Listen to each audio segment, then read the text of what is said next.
Olá, amigos e amigas. Um abraço grande a todos que acompanham nosso Ponto a Ponto. Hoje temos conosco dois amigos queridos, não é? André Gaioso e Paulo Elcanã. Sejam bem-vindos. Nós teremos um tema extremamente importante hoje. Nós vamos falar sobre homossexualidade. E esses dois amigos estão fazendo um trabalho incrível com esse tema nas casas espíritas e vai colaborar conosco hoje no Ponto a Ponto. Então, dê as boas-vindas de vocês aos nossos amigos, Paulo, André. Bom, eu queria agradecer o convite, né? Estarmos juntos aqui para trocar algumas ideias e crescermos juntos com a doutrina espírita e o Evangelho do Cristo. Olá a todas e a todos que nos acompanham. Também é com gratidão que estamos aqui nesse momento para aprendermos juntos sobre essa temática tão importante. Então, vamos lá, não é? Como compreender o que seja a homossexualidade? A homossexualidade é uma orientação sexual. A orientação sexual é um dos componentes da sexualidade humana. Então, para tentar responder de forma sucinta esse questionamento, é interessante dizer que aquelas pessoas estudiosas que estudam a sexualidade humana costumam dizer que ela tem alguns componentes. E a orientação sexual é justamente um deles. Mas para compreendê-la, a gente tinha que passar por um primeiro componente, que é o componente do sexo biológico. Aqui nós vamos trazer destacar três. O primeiro seria do sexo biológico, que é referente à nossa biologia, né? Aos nossos órgãos sexuais, à estrutura hormonal que acompanha essa genitália, né? Então, aqueles que têm a genitália masculina, têm o gênero socialmente atribuído, o gênero masculino. Aqueles que nascem com a genitália feminina e a estrutura hormonal correlata, socialmente têm atribuído o gênero feminino. Podemos passar para um outro componente da sexualidade humana, que é o componente da identidade sexual ou identidade de gênero, que diz respeito à percepção do indivíduo sobre si mesmo. Então, quando a criatura pensa sobre si mesmo, o que ela se sente? Então, aí nós vamos ter identidades sexuais diversas, né? A masculina, a feminina, há pessoas que não se identificam com nenhuma dessas duas identidades, são mais conhecidas. E, nesse sentido, é interessante dizer que há pessoas cuja identidade sexual estão, assim, de acordo com o sexo biológico. Mas há pessoas que não se sentem confortáveis com o sexo biológico, né, com o qual nasceram. Trata-se podemos incluir, né, nesse assunto, os transexuais, né, que são pessoas que não se sentem confortáveis, né, com o sexo biológico com quem nasceram. Mas, finalmente, ultrapassando o sexo biológico e ultrapassando a identidade de gênero, nós poderíamos entrar no componente da orientação sexual, que é o terceiro que nós destacamos, geralmente se fala em 4, né, e o terceiro é o da orientação sexual. A homossexualidade é uma orientação sexual. O que é orientação sexual? É para onde se dirige, para onde se orienta a atração, né, sexual e afetiva do indivíduo. Então, a pessoa homossexual é aquela que se identifica, né, que se sente, melhor dizendo, atraído por pessoas que têm a identidade de gênero igual à própria identidade de gênero da pessoa que está sendo analisada. Por exemplo, eu, André, tenho a genitália masculina, o sexo biológico masculino, eu me sentindo um homem, me identificando como homem, minha identidade de gênero sendo masculina. Se eu me sentir atraído afetiva e sexualmente por pessoas que têm a identidade de gênero masculina, eu sou considerado uma pessoa homossexual. Então, esse seria assim, o conceito, da forma mais sintética que nós conseguimos trazer do que seria a homossexualidade. André, isso é tão interessante que você traz para esclarecer, porque as pessoas, às vezes, quando escutam identidade de gênero, orientação de gênero, fazem um preconceito, justamente por não entender essa classificação, não é? E quando você traz de que a orientação não é porque alguém orienta que você vá ser ou você vá fazer isso, mas é o impulso interno do próprio ser que o dirige, não é? E isso faz toda uma diferença no nosso entendimento. Você gostaria de falar um pouco mais sobre isso? De fato, inclusive, quando nós falamos desse assunto, às vezes a gente tende a falar em opção sexual, né? A opção sexual de fulano é a opção hétero, a opção de cicrana é a opção homossexual. Mas, na realidade, se sugere, assim, de forma quase consensual, que se utilize a expressão orientação. Porque a opção é algo que diz assim, diz muito respeito ao nosso desejo imediato, por exemplo. Eu quis vir para esse momento aqui com vocês com uma camisa preta. Então eu optei, eu tinha uma branca, eu tinha uma amarela, eu tinha uma azul, mas eu optei por vir por uma camisa preta. Com a orientação sexual não é assim, né? Não é assim que a ciência contemporânea entende essa temática, né? Eu não posso, né? Sou heterossexual, então vou dormir, não, amanhã eu quero nascer homo, quero me sentir atraído por pessoas do mesmo sexo, da mesma identidade de gênero que a minha. Essa realidade não é possível, né? Segundo esse entendimento mais moderno que nós temos, que a ciência nos apresenta. Só fazendo um adendo a essas questões, a opção sexual, né, ela marge realmente para algumas interpretações equivocadas das pessoas, especialmente aquelas preconceituosas, né, que diz assim, é safadeza dessa pessoa, ela quer fazer algo contrário ao padrão, como se fosse uma escolha fortuita, né? Inclusive isso abre margem para aquelas questões de cura gay, né? Ou seja, a pessoa ela vai ser curada porque ela escolheu equivocadamente essa questão, esse comportamento homossexual, né? A orientação realmente ela vai ser muito mais apropriada porque é algo que é do ser, não é uma opção, não é uma escolha fortuita. Isso é bem importante, até porque o próprio Conselho Brasileiro de Psicologia, ele fez um esclarecimento sobre isso, não é? Porque o que o psicólogo pode fazer é cuidar de qualquer conflito, auxiliar essa pessoa a trabalhar qualquer conflito com relação à sua sexualidade, seja ela hétero, seja ela homossexual. Até porque a própria sexualidade humana, ela é muito complexa. Não é? Então, a questão que você traz desse esclarecimento, Paulo, é muito interessante, porque está muito mais pautada no preconceito, não é, do que efetivamente no cuidado com o outro. Eu acho que isso é bem importante. E, nesse sentido, né, do que nós estamos conversando, então a gente precisa entender essa diferença entre orientação e comportamento sexual. O que vocês poderiam acrescentar com relação a isso? Orientação e comportamento.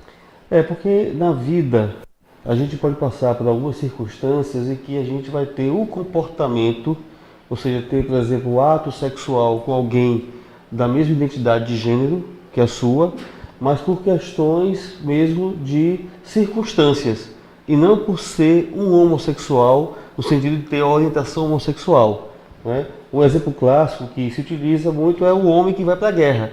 Ele é heterossexual, é casado, tem filhos, vive sua vida sexual normalmente com a sua esposa, mas uma vez indo para a guerra, passando lá vários meses ou anos, né, tendo a energia sexual, querendo utilizá-la na questão do ato sexual, não sabendo canalizar para outras áreas, ele acaba se relacionando, por exemplo, com outro homem que ali está na guerra. Então tem um comportamento sexual homossexual, mas ele não é homossexual ou não tem a orientação homossexual. Okay. E é interessante um outro aspecto, né, que eu queria que vocês falassem um pouco sobre a visão que se tinha da homossexualidade enquanto doença. E o que é que a ciência hoje, né, a psicologia, a sociologia foram estudando e o que é que elas nos traz de entendimento sobre isso? É uma doença? Não, ela já foi considerada uma doença, né?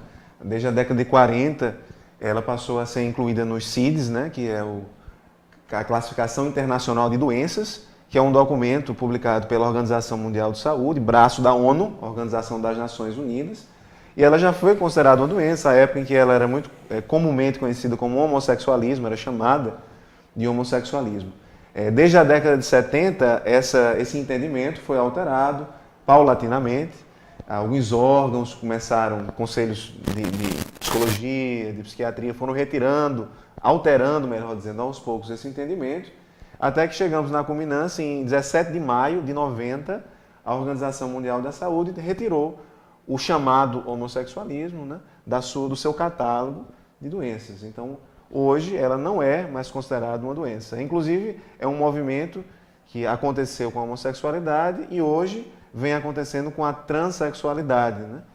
No próximo CID 11, que entrará em vigor em 2022, ele não mais trará o transexualismo, como era chamado, como uma doença. Então, esse movimento aconteceu com a homossexualidade desde a década de 90, ele não é mais considerado uma doença, razão pela qual, inclusive, esse dia, o dia 17 de maio, ele é um dia muito simbólico, porque representa um dia de luta contra a homofobia.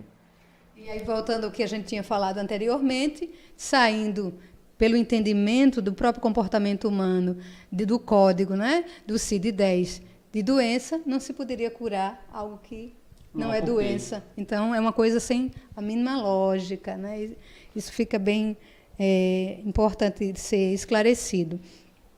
Agora, eu queria que vocês falassem, embora a gente compreenda tudo isso, existe a questão da orientação sexual egodistônica. Como é que a gente entende isso? O que é que a gente poderia esclarecer às pessoas sobre esse termo? A orientação sexual egodistônica, ela é um tipo de transtorno que está lá catalogado no CID-10, e ela significa, ou ela acontece, esse transtorno acontece quando a pessoa tem dificuldade em lidar com a própria orientação. Então, é possível, por exemplo, que uma pessoa homossexual com muita dificuldade em autoaceitar-se homossexual, por diversos motivos, ela possa ter esse transtorno. Mas, nesse caso, é importante ressaltar que a doença, a problemática em si, não é a orientação homossexual, mas a dificuldade que a pessoa tem em lidar com a sua orientação nesse caso específico. E nós assim, acreditamos também que com o avanço da sociedade, né, no entendimento de que são pessoas normais, né, que todos nós somos normais, essa problemática ela vai diminuindo. Porque muitas vezes essa não aceitação ela decorre muitas vezes por conta da pressão que a pessoa vive, né, na sociedade. Então, a partir do momento que a sociedade ela for realmente tendo um equilíbrio, tendo um comportamento mais saudável nesse sentido, as pessoas também vão se comportar, vão ter uma aceitação maior. Assim acreditamos, né? E só voltando a uma questão que eu acho que também é importante, é que esses conflitos sexuais, eles independem realmente da orientação, né? As pessoas homossexuais, de uma forma geral, elas estão equilibradas, são pessoas equilibradas, assim como as pessoas heterossexuais, né? O problema não está realmente na orientação, ela está em conflitos, né, que aí sim precisam ter a ajuda profissional para isso, mas não é porque ser homossexual ou heterossexual ou bissexual. Sim. Isso é muito importante a gente pensar, né, Paulo e André? Porque tudo que não nos é conhecido e esclarecido, nós temos a criar o preconceito. Ou seja, criar um conceito equivocado de algo a partir de nós mesmos. Não é? Então, entendendo que a sexualidade humana ela é tão complexa, como nós já falamos em alguns momentos, e aí o que é diferente de mim, eu passo a rejeitar. Eu queria até fazer uma pergunta, diante da experiência de vocês com a juventude, quais são as grandes dificuldades que vocês percebem, ou já ouviram casos, dos jovens que estão nessa vivência em família, de enfrentar quando eles percebem a sua orientação sexual? Bom, o mais complicado realmente é quando você tem pais que não acolhem, que não aceitam, que também têm os seus preconceitos, e aí então existe todo um receio do jovem em se abrir, né? E começa muito pela falta de diálogo, né? Especialmente no campo da sexualidade, e aí faz com que o jovem ele não consiga colocar para fora aquilo, até com medo da reação que terá dos pais, né? Então a família é realmente o porto seguro. Nós pais precisamos estar atentos, né? Precisamos também estudar sobre a temática, porque hoje dificilmente uma família não tem um caso de homossexualidade ou de bissexualidade dentro do lar, né? Então é necessário realmente que haja essa sensibilidade para acolher, para perceber e tratar com igualdade o seu filho homo, hétero ou bissexual. É um desafio, né? Porque eu me recordo que o G1 publicou matéria que apontou há poucos anos que 25% dos sem-tetos nos Estados Unidos são pessoas homossexuais que foram expulsos de casa por a razão mais provável, né, a expulsão de casa em decorrência da não aceitação da família. Não se está dizendo, e eu não acredito, que seja um processo fácil, né, tanto pelo preconceito que o tema envolve, que as pessoas têm acerca do assunto, né, tanto pelas próprias expectativas dos pais. Então eu me recordo de uma obra, se eu não me engano, Entre o Lilás e o Azul, não me recordo o nome do autor, em que ele fala de que muitas vezes esse pai e a mãe espera um filho, um netinho, melhor dizendo, né, com as características físicas, vai ter o olhinho da vovó, vai ter o cabelo do papai. E muitas vezes um casal homossexual, na realidade, se aquele casal homossexual, se não decidir ter filhos, adotar filhos, fazer uma inseminação artificial, eles não se tornarão pais, né? E poderão, provavelmente não trarão as características daqueles netos, né, desejados pelos pais. Essas expectativas, elas precisam ser trabalhadas. Não é simplesmente dizer aceita, engole, né? Essa não é a ideia que se propõe, né? É um desafio porque traz uma novidade, se frustra uma expectativa, mas o caminho é de muito aprendizado para todos os lados, né?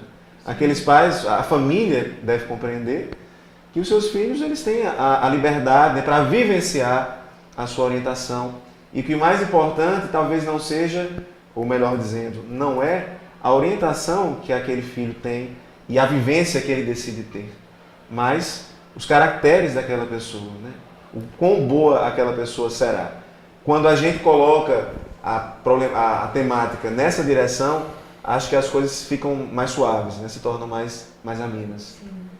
Até para a orientação dos pais, né? Com relação ao termo, porque até o termo ele passou por transformações, né? Então, para a gente esclarecer para quem está nos ouvindo, nos vendo, o termo homossexualismo e homossexualidade, como tratar isso, como falar adequadamente, vocês poderiam trazer um pouco sobre isso?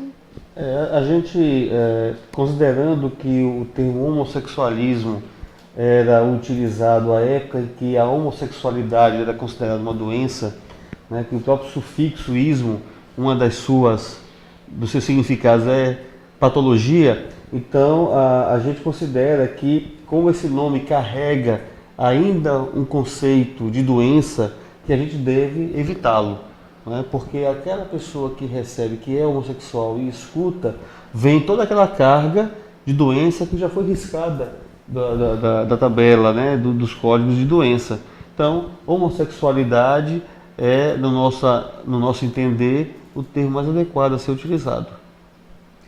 Existe um outro termo também, né, que a gente vê muito sendo utilizado, que é a homoafetividade. Como a gente poderia também olhar para esse termo que nos parece até mais suave, não é? O que é que esse termo carrega? Qual é a história desse termo homoafetividade, tão hoje mais habitual, né, de se falar? Esse termo se tornou assim muito contemplado, muito homenageado e muito utilizado, especialmente em decorrência de uma professora chamada Maria Berenice Dias, né, que era uma pessoa da área do direito, que utiliza com bastante frequência esse termo, melhor dizendo. Eu, pelo que estudei, e aqui estou falando pelo conteúdo que estudei, evidentemente que posso mudar, posso ter outras visões daqui a algum tempo, né? Há uma controvérsia sobre qual seria a palavra mais adequada, né? Disse que homoafetividade, né, um dos pontos favoráveis, digamos assim, as pessoas preferem utilizar homoafetividade, é o termo suave que ele traz, né? Parece que abrange muito mais do que um desejo sexual, se está presente nos laços de família, né? A pessoa homoafetiva pode fazer uma família, pode constituir uma família, mas na realidade, alguns textos que li apresentam o conceito de que homossexualidade ela a orientação não somente do desejo sexual, mas também do afeto. Por si só, ela traria também essa compreensão e por isso seria adequada. Eu acho, Mary, que nesse quesito o importante é, independentemente da palavra que você use, você, quando estiver falando sobre o assunto, você conceituar, dizer eu entendo isso e depois utilizar a palavra, né? Talvez seja uma saída que nós temos enquanto não há um consenso, né, em relação à palavra mais adequada a ser utilizada nesse caso. Ok. Então, diante nesse início de conversa, né, onde a gente trouxe um pouco do entendimento sobre a homossexualidade, né, sobre todos esses aspectos importantes que nós precisamos estar atentos na relação consigo mesmo. Agora eu queria tratar de um ponto, né, que é a nossa doutrina, não é? Como a doutrina espírita pode nos auxiliar nessa convivência, não é? Como a doutrina espírita pode nos auxiliar a quebrar os tabus, pode nos auxiliar a quebrar os preconceitos dentro dos nossos lares e dentro da nossa casa espírita.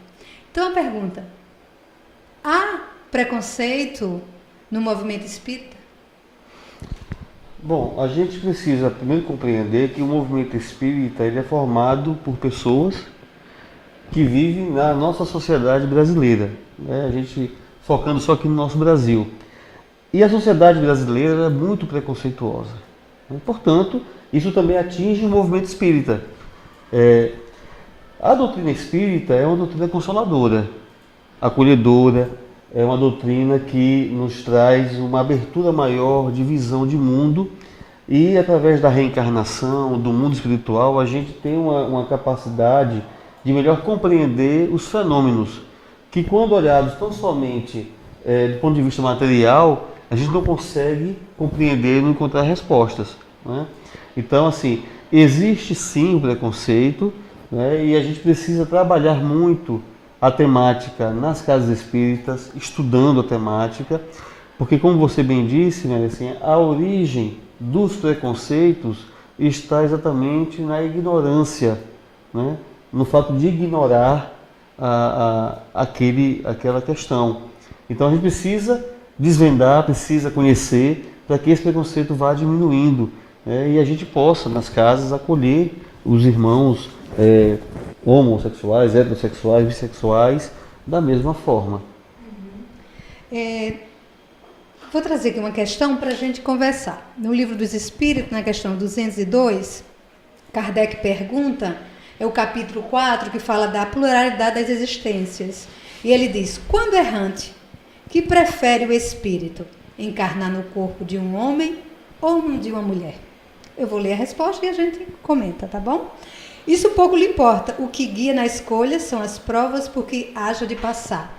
Então, a homossexualidade seria uma prova?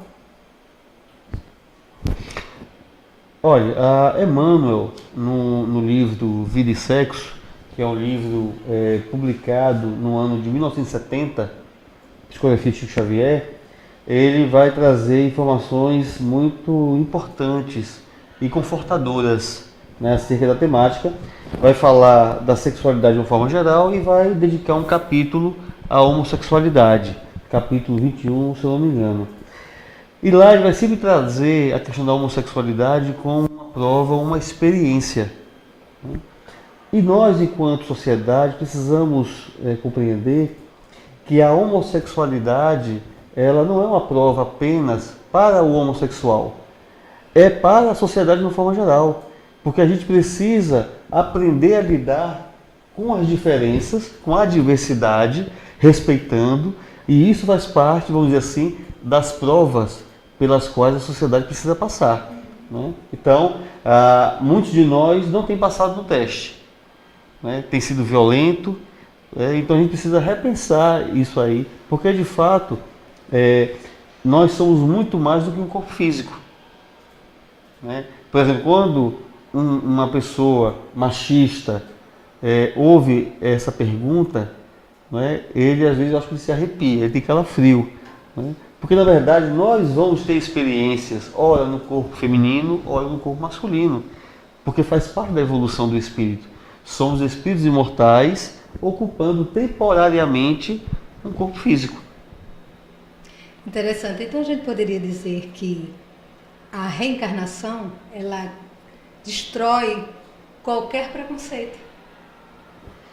Deveria destruir todos os preconceitos, porque eu ora nasço como homem, ora como mulher, ora como negro, ora como branco, ora como amarelo, ora como rico, ora como pobre, não é? Enfim, ocupo todas as questões na sociedade, em outras pátrias, não é? Enfim, nós somos espíritos imortais, isso que é importante, não é? Essa fachada, o corpo físico, né, ele é temporário. Então a gente deveria dar mais atenção realmente à essência, que é o espírito. E aí depende, né, do corpo que ele esteja vestindo, né? André, você gostaria de falar? Está ótimo. Então, uma outra questão que é extremamente interessante, e eu queria que a gente pudesse pensar juntos, né? Que é a questão 695, que aí ele pergunta, será contrário à lei de Deus o casamento entre dois seres? Quando Kardec faz essa pergunta, ele traz para a gente que entendimento, quando ele coloca aí entre seres? Há uma ideia, né, de que, uma proposta de reflexão, de que essa palavra, seres, não foi colocada na pergunta de forma aleatória, né? Em uma época em que havia muito mais preconceito do que havia hoje, Kardec poderia muito bem ter se valido da expressão que seria contrária às leis de Deus, o casamento entre homem e mulher, mas ele não o fez. Naturalmente, não temos condição de afirmar com certeza absoluta que Kardec quis contemplar essa diversidade de famílias, mas eu acho uma proposta de interpretação muito válida. Emmanuel, ao falar também desse assunto de vida e sexo, percebe-se claramente que ele faz também, que ele prefere a utilização desse termo dois seres. E o Espiritismo, pela sua proposta muito consoladora e acolhedora, e por ser uma doutrina que recai muito mais sobre o fundo do que a forma, ela, no meu entendimento, contempla com muita força as diversidades das famílias, porque ela enfoca na mudança do ser, na sua reforma íntima, na forma como nós nos relacionamos com os outros. E o nosso desempenho nesse processo de reforma íntima, de autoconhecimento, de relacionamento com os outros, de respeito, me parece que não se restringe apenas a relações entre pessoas de sexos biológicos opostos. Então eu acho uma proposta de interpretação bastante viável e deixamos, né, a provocação para que as pessoas que leem ou releiam porventura essa questão possam pensar se concorda, se discorda. Essa é a beleza da doutrina espírita, né? Podemos utilizar do bom senso e da liberdade de interpretação do que os próprios espíritos disseram e das próprias colocações de Allan Kardec. Já que a gente trouxe essa questão do casamento, nós não temos isso assim claramente, lógico, até porque é algo muito atual, mas como pensar da educação das crianças, né? Aqui é um ponto muito questionado por aqueles contrário ao casamento entre homens homossexuais, casais, né? Homoafetivos. Como pensar da educação das crianças, que daqui a 10, 15 anos nós teremos, ou seja, nós já temos contribuição da ciência ou do espiritismo sobre isso? Sem sombra de dúvidas que essa questão ela é realmente ela é feita por muitas pessoas, né? Como é que se sairia a educação, como é o processo educacional de uma criança que é casado com dois pais ou com duas mães, por exemplo, né? E às vezes a gente pergunta, nossa, esse casal ele vai educar um filho, com certeza vai virar, ou vai demonstrar, né, que é homossexual, vai identificar a sua orientação, não, sou gay, né, lá na frente. Mas a gente se esquece que as pessoas que são homossexuais, elas nasceram necessariamente, né, de uma célula masculina e de uma feminina, que a maior parte delas nasceram de casais que são heterossexuais. Isso é um ponto interessante. Um outro ponto é que nós já temos algumas pesquisas que sinalizam que, na realidade, essa preocupação ela não tem muita sustentação científica. E uma das mais conhecidas é que foi publicada há alguns anos pela revista Pediatrics, uma revista inglesa, muito conhecida, salvo engano, é inglesa. E ela demonstra, era um resultado provisório ainda, eu tentei procurar se a pesquisa já tinha chegado ao final, não encontrei, presumo que ainda esteja em andamento. E ela pesquisou 17 crianças, filhas, né, criadas por duas mães, e comparou com outro grupo de crianças criadas, educadas por casais heterossexuais, por um pai e por uma mãe. E a conclusão parcial da pesquisa, porque presumo que ainda não chegou a fim, é que aquelas 17 crianças que responderam questionários, assim como suas mães, e do mesmo modo as crianças, filhas de casais heterossexuais respondiam aos questionários, os pais também heterossexuais, A conclusão parcial a que se chegou é que aquelas 17 crianças, apresentavam índice considerável de desempenho escolar. Não foi verificada qualquer tipo de dificuldade, de rebeldia. Eram crianças que estavam se desenvolvendo bem. E nessa seara, é importante dizer, até por uma questão de raciocínio lógico, Mary, a adoção, ela é um gesto de amor. Sim. E como querer imaginar que uma criança seja preferível que uma criança fique nas ruas ou que fique em uma instituição, embora respeitável naturalmente, mas uma instituição de acolhimento, ou preferir que ela esteja em um lar, sendo educada, né, sendo amada, que se torne uma cidadã ou um cidadão de bem. O bom senso parece responder que naturalmente essa última hipótese é a mais indicada. E volto a dizer, o Espiritismo, mais precisamente o Evangelho segundo o Espiritismo, quando ele fala de laços de família, ele dá um enfoque muito grande nas emoções, no sentimento que existe entre as pessoas. E nós podemos compreender, evidentemente, que o amor, ele está presente nas diversas configurações. Eu gosto muito, quando falo desse tema, de lembrar o caso de Zach Walls, que é um caso que viralizou assim, há alguns anos na internet. As pessoas conheceram muito o seu depoimento depois que ele deu a sua manifestação. Lá no estado de Iowa, nos Estados Unidos, estava havendo uma discussão jurídica acerca da legalidade do casamento entre pessoas do mesmo sexo e, por conseguinte, da adoção, né? Entrou tudo no mesmo bolo. Passou-se a discutir perante a corte constitucional, se não me engano, uma corte judicial daquele estado, dos Estados Unidos, essa questão. E ele deu o seu depoimento, né? Ele disse, olha, meu nome é Zach Walls, eu tenho 21 anos, na época eu acho que ele tinha essa idade, e eu sou filho de duas mães. A minha mãe casou-se com outra mulher e fez uma inseminação artificial. Eu nasci. Os meus avós, pais da minha mãe,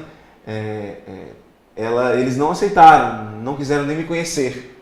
Mas alguns meses depois, eles foram dialogando e me viram e não resistiram à minha fofura. E aí eles se aproximaram. Eu tive uma irmã, algum tempo depois, que nasceu do mesmo espermatozoide, do mesmo material genético, sexual reprodutivo, né, do doador anônimo.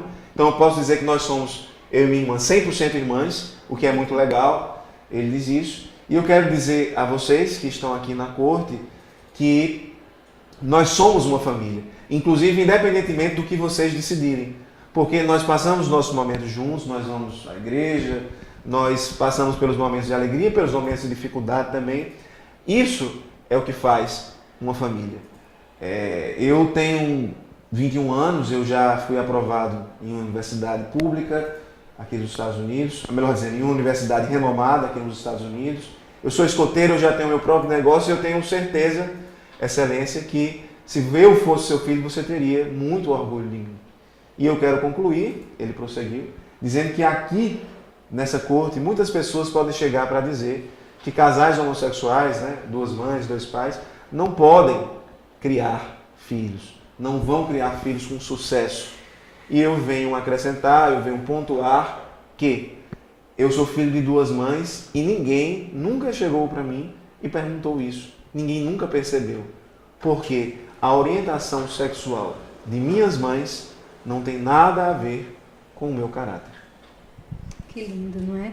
E isso me fez lembrar, André e Paulo, uma experiência que eu tive com uma criança que foi adotada. Ela estava numa instituição, né? A família tinha perdido o pátrio poder, porque as crianças tinham sofrido violência. E eu tive a oportunidade de atendê-la. E ela chegou, olhou para mim e disse, tia, tu sabe que eu tenho duas mães? Né? E com aquela alegria, ela tinha passado quase 2 anos numa instituição. E sofreu muito a violência física, né, no seu lar. Mas a alegria daquela criança em me dizer que tinha duas mães, né? Eu tenho duas mães. Ela tinha sido adotada por um casal homoafetivo e a vida daquela criança se transformou do caos, né, para um verdadeiro lar, né? Saiu do caos, né, para um lar. E isso é muito significativo. E eu fico imaginando, sabe, André e Paulo, quando eu vejo alguém dizendo que é contra a adoção. Então, prefere que as crianças fiquem em instituições que muitas vezes elas vão chegar à idade de 18 anos sem terem perspectivas, enquanto elas podem ser adotadas por uma família que vai dar justamente afeto. E eu estava até lendo que a maioria dos casais homoafetivos adotam crianças que os casais héteros não querem. Que são o quê? Crianças que têm alguma deficiência, né? Crianças que não estão na primeira infância mais, já são maiores, adolescentes, que são esses que ficam excluídos, que são os excluídos, mais uma vez. Porque a maioria dos casais, às vezes, querem adotar um bebê já com suas características, assim, a cor, os olhos, né? E a maioria desses casais, por já terem uma vivência de dor, vão justamente auxiliar essas crianças que estão excluídas várias vezes pela sociedade. Então, eu acho que é algo a se pensar, não é? Que o amor precisa estar acima de tudo. E aí, Paulo, você falou do livro Vida e Sexo, né? Que Emmanuel nos traz esclarecimento sobre a homossexualidade no capítulo 21. E aí, quando ele fala da sexualidade, ele diz: tendência da criatura para a comunhão afetiva com outra criatura do mesmo sexo. O que é que você pode acrescentar dessa frase de Emmanuel para nós? Bom, primeiro a gente sugere, desde já, que todos leiam Vida e Sexo, né? Não só a questão da homossexualidade, mas tudo, casamento, namoro, ele vai trazer. Emmanuel, ele tem uma capacidade de, em poucas palavras, em poucas linhas, em poucos parágrafos, passar muita informação, né? Bom, o que Emmanuel traz na questão da comunhão afetiva, né, é o que André trouxe anteriormente, só que hoje já há um entendimento psicológico, né, no termo, de que é a comunhão afetiva entre pessoas que têm a mesma identidade de gênero, né, porque é a questão de como as pessoas se sentem. Então, se eu me penso como mulher, né, embora eu esteja no corpo masculino, então seria um trans feminino, né, uma trans feminino, e eu tenho interesse por outra pessoa que também tem a identidade psíquica como mulher, eu sou homossexual, né, feminino.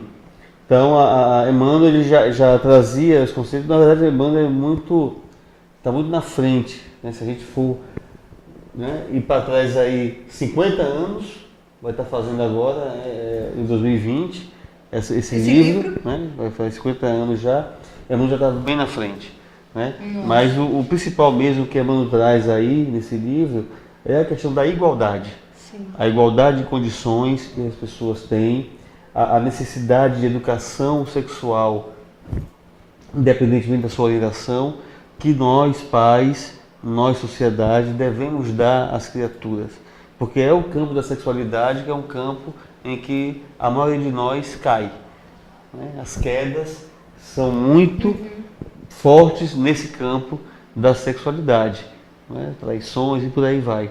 Então, a educação sexual, é por isso que, naquela pergunta que você fez, a 695 do Livro dos Espíritos, que a resposta que é um progresso na marcha da humanidade, a união entre dois seres. Porque é essa união de dois seres que faz com que eu tenha a oportunidade de educar-me na energia sexual. Sim. Né? Então, eu vou ali tentando promover uma educação em que eu vou dedicar uma pessoa à fidelidade e vice-versa, e aproveitando a energia sexual, não apenas para o ato sexual, que poderia ser desvairado, né, promíscuo, mas aproveitando para outras atividades que também podem ser, aliás, todas as atividades podem ser aproveitadas a energia sexual. Sim.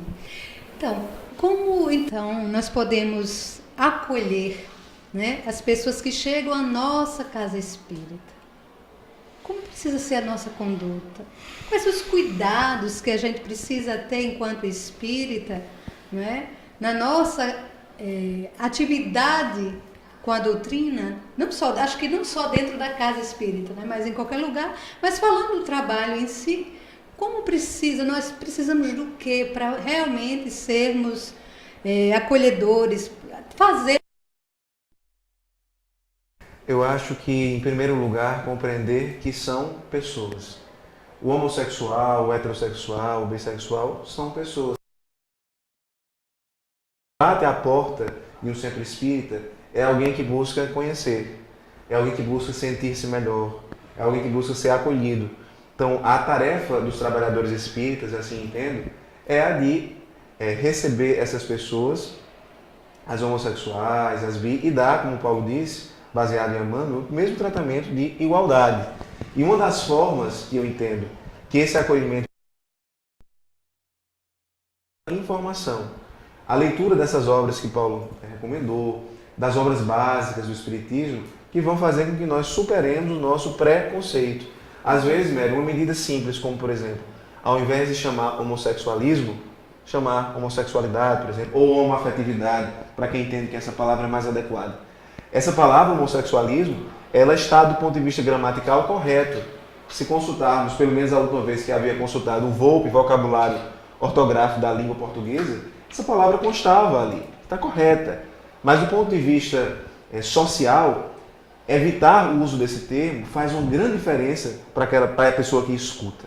Então, às vezes, medidas simples como substituir uma palavra por outra mais adequada, ela já dá um acolhimento, já significa empatia.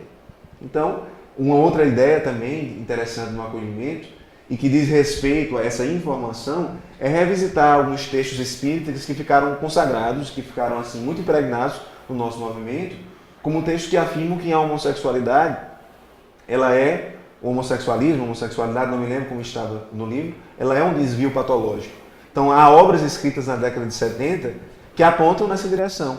Então, qual é o olhar crítico que o trabalhador espírita, quando está se preparando, por exemplo, para fazer uma palestra sobre esse assunto, um estudo no ESD sobre essa temática, onde ele está bebendo? Se ele beber nessa fonte e não contextualizá-la ou não lançar sobre ela um olhar crítico de entender que na década de 80, 70, 80, a homossexualidade era majoritariamente considerada uma doença, ele pode cometer equívocos na forma de passar esse conhecimento e acaba não consolando.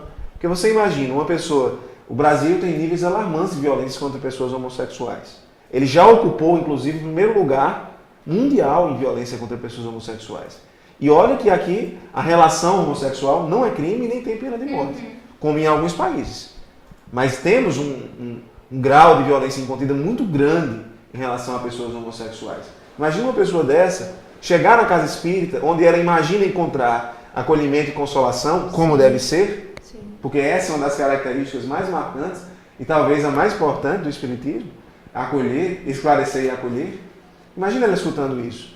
O palestrante pegou aquele trecho do livro, que considera a prática homossexual um desvio patológico ou a própria orientação em si, ela não vai sentir-se acolhida. Ela tem que receber aquelas informações com base em estudos com esse olhar crítico, sempre muito importante. É uma das formas que eu acho mais efetivas de acolher.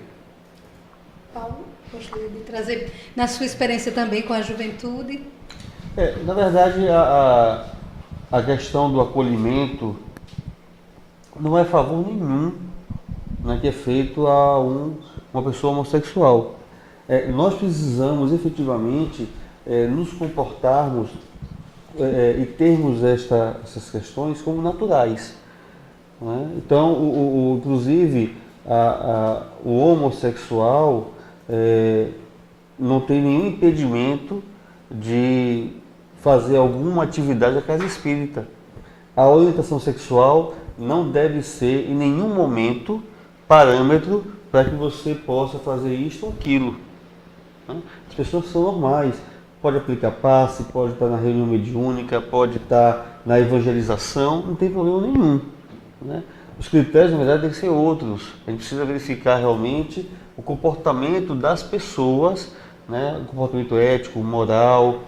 Sabemos que todos nós, a rigor, temos nossas falhas, mas isso é uma questão assim, de nós mesmos enquanto seres humanos, como espíritos ainda imperfeitos, e não porque a gente tem esta ou aquela orientação. Então, meus queridos, só agradecer a vocês por essa conversa maravilhosa e esclarecedora, onde a gente começa a cada vez mais compreender a mensagem do Cristo, né, que ele nos deixou, eu acho que é o maior caminho para a tolerância, que é amarmos uns aos outros, como ele nos amou. Né? Então eu só queria que vocês pudessem deixar para aquelas famílias que estão passando por dificuldades, no aceitar. O que é que vocês diriam para essas famílias, para esses jovens? Eu diria que a gente precisa exercitar o amor. Né? A gente precisa aceitar as pessoas como elas são, não como a gente quer que elas sejam. Né? Isso aí não está apenas no campo da orientação sexual. Né? Muitos jovens hoje sofrem porque os pais querem que eles façam esta ou aquela curso para a profissão. Né? Então a gente precisa realmente aceitar mais pessoas como elas são, dando a elas liberdade de exercerem as suas escolhas, as suas opções, seus desejos, né? Porque assim elas serão felizes. Então a gente dá como mensagem isso: vamos amar mais as pessoas, aceitando-as como elas são. André. Reitero as palavras porque acredito, assim como Paulo, que não há obstáculo que o amor não consiga superar. Quando então a situação da homossexualidade se apresente nos nossos lares, o nosso nível de amorosidade é que deve ser o motor, né, para a superação dos desafios, né, que a temática propõe. E você foi muito feliz, Mary, quando falou em Jesus, porque eu acho que não existe nenhuma referência maior do que alguém que acolheu tanto como o próprio Cristo. Né? Jesus participava das festas sociais, de todas as celebrações, né, da sua época. Ele convocou o publicano para ser discípulo, né, Levi e Mateus. Ele dormia na casa de Zaqueu. Ele reverenciava o feminino quando conversou com a mulher samaritana. Lavou os pés dos discípulos. Ele representava, em carne e osso, né, quando ele veio aqui à Terra, o que nós podemos ter de maior referência de alguém que respeitou a diversidade. E acho que todas as vezes que nós tenhamos dificuldade em lidar com esse assunto, lembremos dele. Né? Do mesmo jeito que ele perguntava, quando ele perguntou a Pedro, está registrado, salvo engano, no Evangelho de João, né? Pedro, tu me amas? Né? Ele responde: apacenta os meus cordeiros. Né? E repete: Pedro, tu me amas? Né? Apacenta as minhas ovelhas. Pedro, tu me amas? E Pedro já fica chateado. Né? Apacenta as minhas ovelhas. Né? Todos nós temos esse dever de sermos pastores, de cuidar. E acho que essa palavra, na temática da homossexualidade, ela é muito presente ou pertinente. Né? Cuidar. Qualquer desafio pode ser superado na figura do amor. Então, quando a situação aparecer, a gente lembra de Jesus dizendo assim: André, tu me amas? Né? Então acolhe. Paulo, tu me amas? Acolhe. E as coisas vão se desenrolar. Meus queridos Paulo e André, gratidão pela participação de vocês no Ponto a Ponto. E nós ficamos com essa mensagem, não é? De que o amor realmente, ele supera tudo. E com certeza superará os nossos preconceitos, para que nós possamos acolher todos ao nosso redor, porque todos somos irmãos. Muita paz. Fiquemos aqui com mais um Ponto a Ponto e até o nosso próximo encontro.